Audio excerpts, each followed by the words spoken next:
परिवार के 10 लोग राजनीति में आए, कुछ बुरा नहीं है। हम तो चाहते हैं नौजवान लोग आए।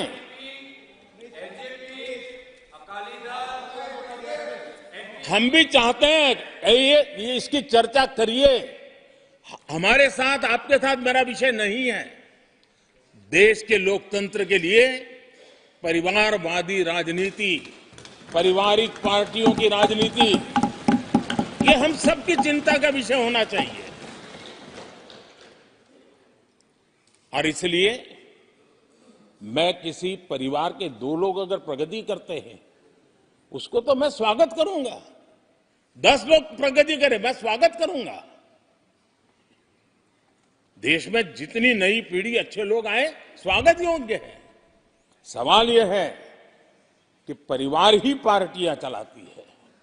पक्का है कि ये अध्यक्ष नहीं होगा तो उसका बेटा होगा, ये नहीं होगा तो उसका बेटा होगा। ये लोकतंत्र का खतरा है। और इसलिए अच्छा हुआ दादा, थैंक यू। ये विषय कभी बोलता नहीं था, आज बोल दिया मैंने।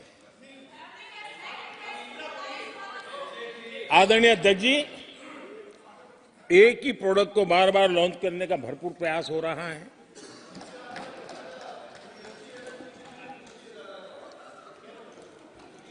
आदरणीय अध्यक्ष जी, कांग्रेस एक परिवार में उलझ गई है।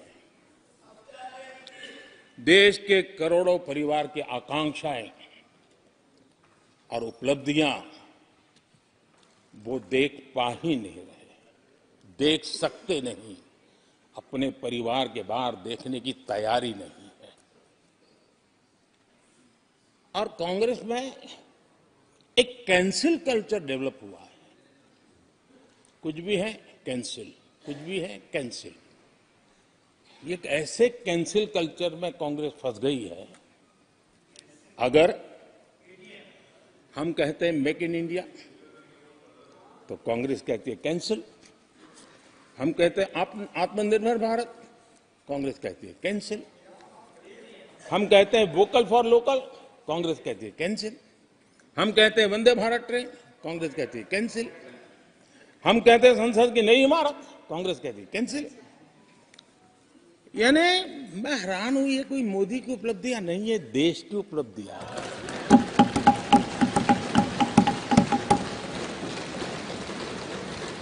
इतनी नफरत कब तक पाले रखोगे? और उसके कारण देश की सफलताएं, देश के अचीवमेंट, उसको भी कैंसिल करके आप बैठ गए हो।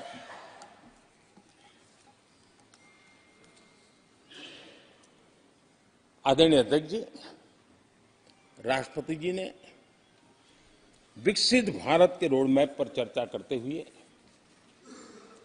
आर्थिक पहलुओं पर विस्तार से चर्चा की।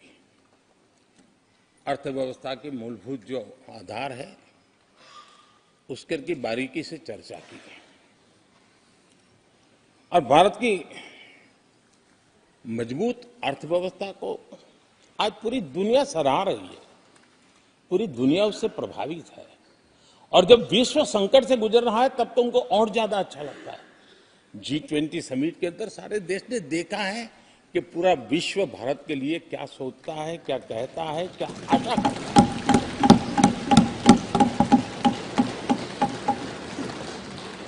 और इन सारे 10 साल के कार्यकाल के अनुभव के आधार पर आज की मजबूत अर्थव्यवस्था को देखते हुए, जिस तेज गति से भारत विकास कर रहा है, उसकी बारीकियों को जानते हुए मैं विश्वास से कहता हूं,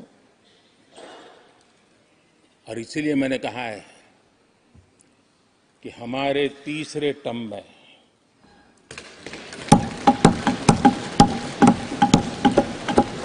भारत दुनिया की तीसरी बड़ी आर्थिक ताकत बनेगा।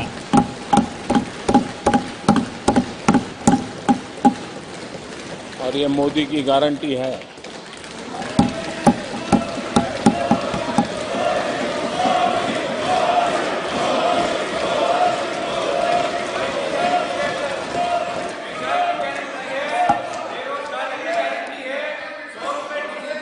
माननीय अध्यक्ष जी, इनको पहले मौका नहीं दिया था क्या? सबको मौका दिया है ना? हाँ,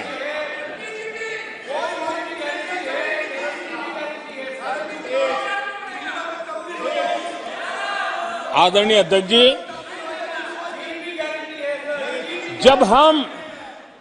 जब हम दुनिया की तीसरी बड़ी आर्थिक शक्ति बनकर के उभरेंगे कहते हैं, तो हमारे विपक्ष में बैठे कुछ साथी कैसा कुतर्क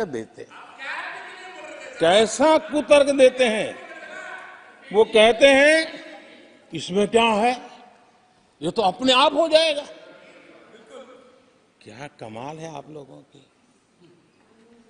मोदी का क्या है, ये तो अपने आप हो जाएगी। मैं जरा सरकार की भूमिका क्या होती है इस सदन के माध्यम से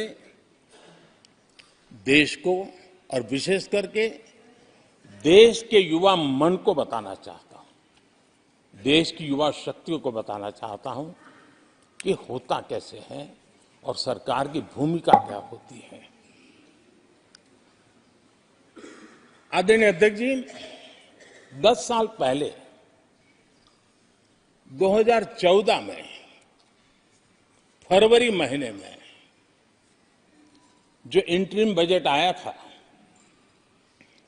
उस समय कौन लोग बैठे थे आपको तो मालूम ही है, देश को ही मालूम है।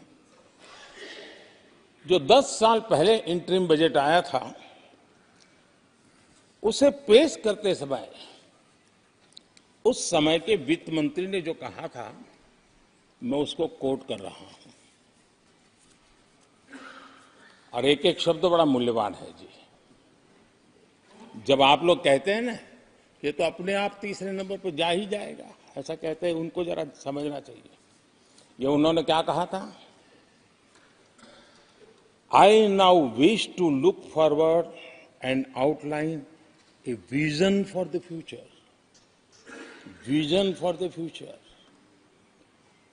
पूरे ब्रह्मांड के सबसे बड़े अर्थशास्त्री बोल रहे थे। I now wish to look forward and outline a vision for the future. आगे कहते हैं, I wonder how many have noted the fact that India's economy, in terms of the size of its GDP, is the 11th largest in the world. यानी 2014 में 11 number पहुंचने पर क्या गौरवगान होता था। आज 5 पर पहुंच गए और आपको क्या हो गया, क्या हो गया। आदरणीय अध्यक्ष जी, आदरणीय अध्यक्ष जी, आदरणीय अध्यक्ष जी, आदरणीय अध्यक्ष जी, आदरणीय अध्यक्ष जी, आदरणीय अध्यक्ष जी, मैं आगे पढ़ रहा हूं।